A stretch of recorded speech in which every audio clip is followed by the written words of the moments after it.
గాయత్రి మంత్రం వేదాలలో అత్యంత పవిత్రమైన మంత్రాలలో ఒకటి.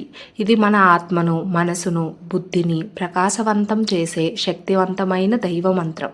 ఓం భూర్భువః స్వః తత్సవితుర్వరేణ్యం భర్గో దేవస్య ధీమహి ధియో యో నః ప్రచోదయాత్. గాయత్రికి 3 పేర్లు. అవి గాయత్రి, సావిత్రి, సరస్వతి. ఇంద్రియములకు నాయకత్వం వహించినది గాయత్రి, సత్యమును పోషించినది సావిత్రి, వాగ్దేవర స్వరూపిణి సరస్వతి అనగా హృదయము, వాక్కు, క్రియ ఈ త్రికరణ శుద్ధి గావించినదే గాయత్రి మంత్రము. సకల వేదముల సారము ఈ గాయత్రి మంత్రము. గాయత్రి మంత్రజపం మనలోని ఆందోళన, ఒత్తిడిని తగ్గిస్తుంది, మనసు ప్రశాంతంగా మారుతుంది. మంత్రంలోని స్పందనాలు మెదడులోని నాడులను ఉత్తేజపరుస్తాయి.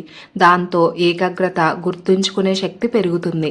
మంత్రం జపించడం వల్ల శరీరంలోని శక్తి కేంద్రాలు సమతుల్యంగా పనిచేస్తాయి. గాయత్రి మంత్రం జపం మనలోని నెగిటివ్ ఆలోచనలను తొలగిస్తుంది, ధైర్యం మరియు ఆత్మవిశ్వాసం కలిగిస్తుంది. ఉదయం సూర్యోదయం సమయంలో లేదా సాయంత్రం సూర్యాస్తమయ సమయంలో తూర్పు దిశగా కూర్చుని కళ్ళు మూసుకుని శ్వాసపై దృష్టి పెట్టి మంత్రాన్ని నెమ్మదిగా భక్తితో సరైన ఉచ్చారణతో జపించండి. రోజు 3, 9 లేదా 108 సార్లు జపించండి.